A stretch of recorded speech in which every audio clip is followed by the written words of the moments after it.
Hello student, তারপরে দেখো আমরা ফিজিক্যাল সায়েন্সের প্রশ্ন উত্তরে হাজির হব। ফিজিক্যাল সায়েন্স প্রশ্ন উত্তর একদম অ্যাপ্রোপ্রিয়েট যে প্রশ্ন উত্তর, প্রথম প্রশ্ন উত্তর এখানে দেখো হচ্ছে 1 অ্যাম্পিয়ারকে কিসে প্রকাশ করে, এটা হচ্ছে অপশন ডি CS-1 অর্থাৎ C/S। ডিনেচার স্পিরিট ইথাইল অ্যালকোহলের সঙ্গে প্রধান যে উপাদানটিতে থাকে সেটা হচ্ছে কি না ডিনেচার স্পিরিট ইথাইল অ্যালকোহলের সঙ্গে যে এটা হচ্ছে মিথাইল অ্যালকোহল। একটা কথা বলি, যারা খুব লাফালাফি করছো, খুব ভালো পরীক্ষা হচ্ছে, ফিজিক্যাল সায়েন্স প্রশ্নটা দিকে তাকিয়ে দেখো। ফিজিক্যাল সায়েন্স প্রশ্নটা অনেক হার্ড করে দিয়েছে এবং দেখলাম ক্যাটাগরি 2 এর ক্ষেত্রে একটি মাত্র প্রশ্নকে ঠিক করতে হবে। তো ক্যাটাগরি 2 এর ক্ষেত্রে যদি কেউ দুটো উত্তরে দাগ দিয়ে আসো তাহলে কিন্তু সে 0 পেয়ে যাচ্ছে। ওখানে বোর্ড বারবার পরিষ্কারভাবে লিখে দিয়েছে ক্যাটাগরি 2 এর ক্ষেত্রে অনলি 1 ইজ কারেক্ট, ওখানে লিখেই দেওয়া আছে। তো সেক্ষেত্রে ক্যাটাগরি 2 এর ক্ষেত্রে কিন্তু একটা অ্যান্সারই ঠিক হবে এবং মিলিয়ে দেখা যাচ্ছে একটা করে অ্যান্সারই হচ্ছে। চলো তোমরা অ্যান্সারগুলো মিলাও এবং কে কত মার্কস পাচ্ছ জানাও। কে কত মার্কস পাচ্ছ যদি কমেন্টে জানাও তাহলে কিন্তু রাতের বেলা কাট অফ ভিডিও খুব তাড়াতাড়ি আসছে এবং এখানে আমরা ফুল সলিউশনটা দিয়ে দিচ্ছি। পরবর্তী দেখো বলেছে 43 শতকের প্রশ্ন, একটি আনুভূমিক মেঝের ওপর 50 কেজি ভরের ব্লক রাখা আছে, ব্লকটির ওপর ক্রিয়াশীল প্রতিক্রিয়া কত হবে? দেখো এটা 50 রয়েছে, এখানে 10 রয়েছে, বেশি কিচ্ছু না। তোমরা কি করবে, MGH এর সূত্রে ফেলো, তাহলে কত হচ্ছে 50 গুণিত হচ্ছে 10, এটা হচ্ছে 500 নিউটন অ্যান্সার হবে। ঠিক আছে, বল ক্রিয়াশীল প্রতিক্রিয়া একটা কি বল, তাহলে সেই জন্য কি হচ্ছে 50 কেজি, তাহলে M হচ্ছে 50, G হচ্ছে 10, 500, H উচ্চতার এইচটা হচ্ছে তোমার যেহেতু উচ্চতা এটা হচ্ছে 1 হবে। ঠিক আছে, এবং 50 × 10 মানে হচ্ছে 500 নিউটন। নেক্সট বলেছে যে এটা দেখো এক্ষেত্রে তোমার হচ্ছে একেরটার সঙ্গে তোমার হচ্ছে সি মিলছে, 1 মোল অ্যামোনিয়ার সমান 17, কারণ নাইট্রোজেনের 14 এবং হাইড্রোজেনের 3, এটা হচ্ছে 17 হচ্ছে। তারপর দেখো দুইয়েরটা হচ্ছে এ হচ্ছে, এটা হচ্ছে এ হচ্ছে, কারণ নম্বর অফ মোলস 44.8 LH2। ঠিক আছে, 1 লিটার থেকে 22.4, তাহলে 2 লিটার থাকবে হচ্ছে 44.8 লিটার, তাহলে এটা মিলছে। তাহলে এখানে দেখো অপশন এটা অ্যাকচুয়ালি সঠিক হয়ে যাচ্ছে, আমরা দেখতে পাচ্ছি পরিষ্কারভাবে। 45 দাগের প্রশ্নে আমরা তারপরে আসছি। 45 দাগের যে প্রশ্নটা বলেছে এখানে যেটা রাইট অ্যান্সার হবে এটা হচ্ছে অপশন এ হচ্ছে রাইট অ্যান্সার হবে। ঠিক আছে, 46 দাগের প্রশ্ন, 46 দাগের প্রশ্ন এটা কিন্তু দেখলাম যে ভালোই টাফ করেছে প্রশ্ন, এত টাফ করাটা উচিত হয়নি বোর্ডের। এই যে ফিজিক্যাল সায়েন্সের পুরোপুরি কনসেপ্ট থেকে প্রশ্ন দিয়েছে, কোনো প্রশ্ন কিন্তু বই থেকে হুবহু তুলে দেয়নি, কিন্তু প্রশ্নটাকে ভাবনা চিন্তা করে অ্যান্সার করতে হবে।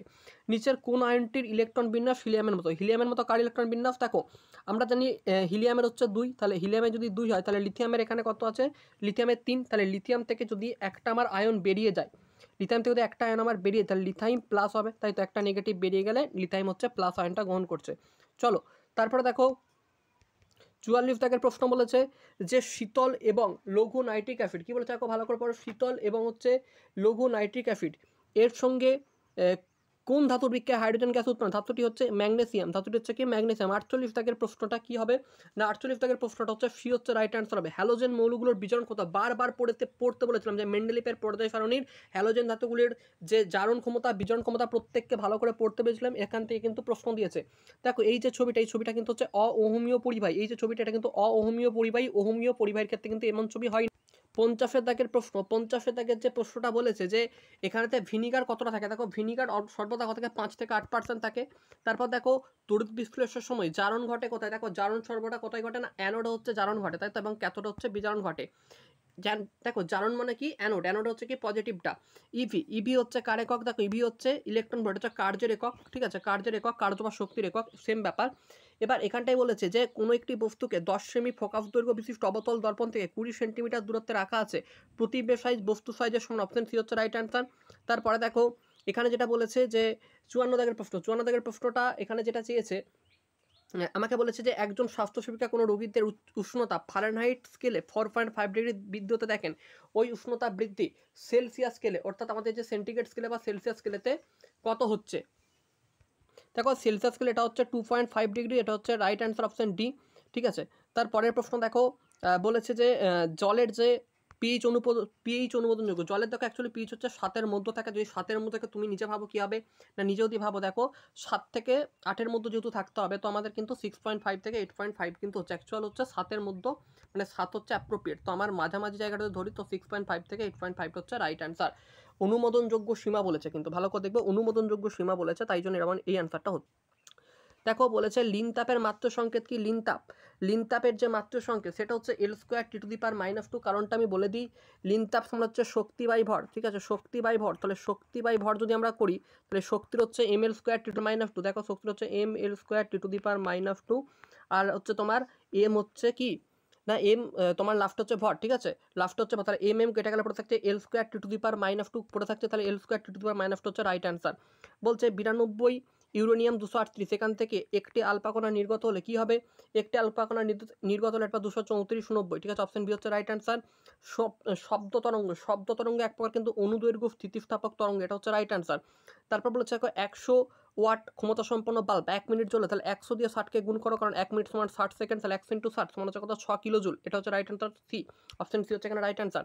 তারপর হচ্ছে কোনো গাড়ি 5 মিটার পার সেকেন্ড স্কোয়ার ত্বরণ সহ গতিশীল হলে তার সঙ্গে অনুরূপ একটি গাড়ি জুড়ে দিলে তার যে ত্বরণ সেটা কত হবে, তার ত্বরণ হচ্ছে 2.5 মিটার পার সেকেন্ড স্কোয়ার, ঠিক আছে। 61 দাগের প্রশ্নটা দেখো, এখানে কিন্তু বারবার বলেছে only one option is correct, তো সেক্ষেত্রে ক্যাটাগরি 2 ভেবে যেই প্রশ্নটা ঠিকঠাকভাবে না পড়ে সব দাগ মেরেছো সে কিন্তু ভুল করেছো, এখানে একটা করে প্রশ্নের উত্তরই হবে এবং একটার জন্য তুমি 2 মার্ক করে পাবে। এবছর কি জানি বোর্ডের নিয়ম অনেক চেঞ্জ হয়েছে এবং উল্টো পাল্টাভাবে কোশ্চেন তৈরি করা আছে, ফিজিক্যাল সায়েন্সটা খুবই হার্ড করে দিয়েছে, এত হার্ড করা কিন্তু কোথা ছিল না। তো এটা হচ্ছে এল স্কোয়ার টি টু দি পাওয়ার -2 হবে, ঠিক আছে।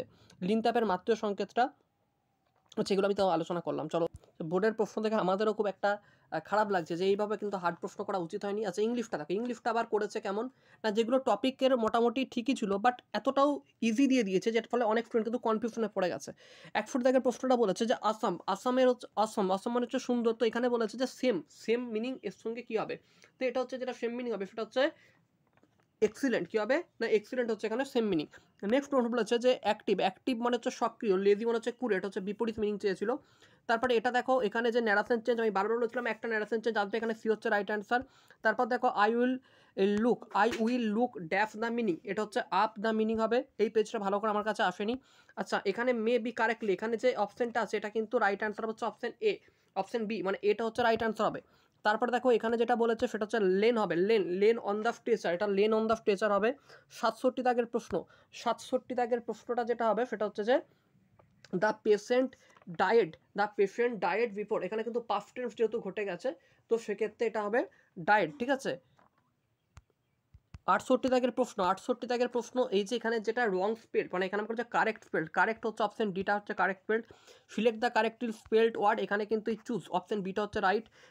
আমি বারবার বলেছিলাম যে কারেক্টলি স্পেল্ড ওয়ার্ড আমি ইউটিউবে অনেকবার করিয়েওছি, কাট অফ ভিডিও কিন্তু আসছে, প্রত্যেকে কমেন্ট করে জানাবে আর অবশ্যই চ্যানেলটাকে সাবস্ক্রাইব করে সঠিক তথ্যগুলো পাওয়ার জন্য। অনেকে বলেছিল অনেক কঠিন হবে, ইংলিশটা কিন্তু মোটামুটি সোজাই এসছে বাট একটু এতটা ইজি দিয়েছে কনফিউশনের মতো করে দিয়েছে, এটা কিন্তু কোয়ার্ডস হবে। তারপর থেকে 71 দাগের প্রশ্নটা যেটা শো হবে SOW হবে। 72 দাগের যেটা বলেছে প্রসেস হচ্ছে দখল করা, অনুমান হচ্ছে কিন্তু নিজের। তারপরে দেখো বলেছে ফিনিশ মানে হচ্ছে শেষ করা, আমাকে বলেছে অপোজিট মিনিং, এই অপোজিট মিনিং যদি শেষ করায় তার মানে আমাকে শুরু করা, তাহলে কিন্তু অপশন এ হচ্ছে স্টার্ট হবে। ন্যাশনালের হচ্ছে যে আমাকে বলেছে নাউন ফর্ম, ন্যাশনালের যে নাউন ফর্ম সেটা হচ্ছে ন্যাশনালিটি হয়, কি হয় না ন্যাশনালিটি হয়।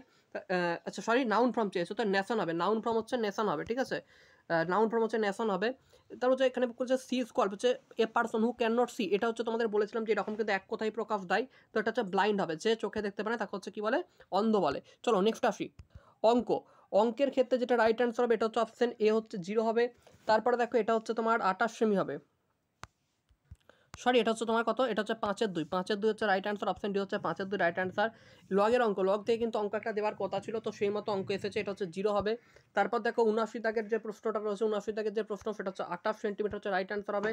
তারপর দেখো 80 দাগের যে প্রশ্ন, 80 দাগের প্রশ্নটা খুবই সোজা ছিল, একটি লম্ববৃত্তাকার চোঙের আয়তন এবং বক্ষতলের ক্ষেত্রফল সমান হলে চোঙটির ব্যাসার্ধ, দেখো দুটো যদি সমান করে নিই তাহলে আমাদের 2 ইউনিট হচ্ছে আসছে, এটা হচ্ছে কত আসছে না 2 ইউনিট কিন্তু আসছে, ঠিক আছে।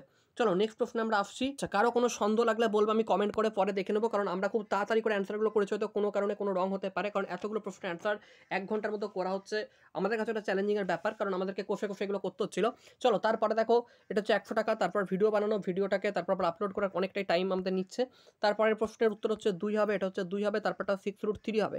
তারপর দেখো sine theta, if sine theta cos theta A plus cos theta হচ্ছে 1/2 যেটা আছে এটা হচ্ছে তোমাদের 0 হবে, কত হবে, এটাও কিন্তু হচ্ছে অপশন এ হচ্ছে 0 হবে। তারপর দেখো 85 দাগের যে প্রশ্ন এটা কিন্তু 25% হচ্ছে রাইট অ্যান্সার হবে, কত হবে 25% হচ্ছে এখানে রাইট অ্যান্সার হবে। চলো পরের প্রশ্ন আমরা এসে যাচ্ছি। পরের প্রশ্ন বলেছে দেখো বিশ্বের বৃহত্তম হ্রদের নাম কি, কাস্পিয়ান সাগর। তারপর বলছে ওয়ার অফ উপন্যাসটাকে লিখেছে এটা হচ্ছে লিও তলস্টয় লিখেছিল, ঠিক আছে। তারপর দেখো বলেছে ভারতের প্রথম প্রধানমন্ত্রী কি, আমার কাছে এগুলো প্রশ্নগুলো খুব হেজি এসছে আর কি। প্রথম প্রধানমন্ত্রী বলেছে, প্রধানমন্ত্রী হচ্ছে পণ্ডিত জওহরলাল নেহরু ছিল, ঠিক আছে, পণ্ডিত জওহরলাল নেহরু। ঠিক আছে। তারপরে দেখো বলেছে রাজেন্দ্র প্রসাদ কিন্তু রাষ্ট্রপতি। জাপানের রাজধানী, আজকে বারবার বলেছি জাপানের রাজধানী আসবে টোকিও। এসছে পরীক্ষায় বিশ্বের দীর্ঘতম নদী। বিশ্বের দীর্ঘতম নদী হচ্ছে কি না নীল নদ হচ্ছে বিশ্বের দীর্ঘতম নদী। চলো নেক্সট আগুন নেভাতে ব্যবহার করা এই কার্বন ডাইঅক্সাইড গ্যাস। ভারতের বর্তমান রাজ্য 28টি। তারপর বলছে ভারতের জাতীয় পাখি হচ্ছে ময়ূর, ময়ূর হচ্ছে ভারতের জাতীয় পাখি। তারপর দেখো বলেছে 100 শব্দে থাকে হচ্ছে 1000 বছর, 1000 বছর। তারপর হচ্ছে তামা, এটা হচ্ছে কি হচ্ছে এটা এই জীবন হচ্ছে কি পারদ, পারদ হচ্ছে রাইট অ্যান্সার। তারপরে চলো নেক্সট প্রশ্নে এসো।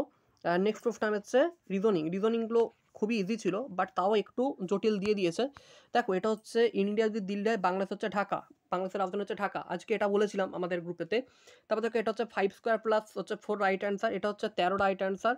আর অডটা কারণ এগুলো সবগুলো বর্গ হচ্ছে বাট এটার বর্গ হচ্ছে না। তারপর দেখো আমরা নেক্সট একদম যেটা 99 দাগের যে প্রশ্ন, এটা হচ্ছে 14 হবে, এটা কত হবে, এটা হচ্ছে 14 হবে, 14। 100 দাগের যে প্রশ্নটা, 100 দাগের যে প্রশ্নটা আছে এটা হচ্ছে আমাদের 29 হচ্ছে, কত হচ্ছে 29। চলো আজকে আমরা ভিডিওটা শেষ করলাম। প্রত্যেকে চ্যানেলটা সাবস্ক্রাইব করে এবং কত মার্কস হচ্ছে কমেন্টে জানাও। আর হোয়াটসঅ্যাপ গ্রুপে জয়েন করতে হলে নিচের ডেসক্রিপশন বক্সে লিঙ্ক আছে, অবশ্যই জয়েন করে যাও। চলো কেউ চিন্তা করো না, কাট অফ কিন্তু বছর আগের তুলনায় কমবে, কারণ আগের বছরের তুলনায় প্রশ্ন বছর অনেকটাই কঠিন।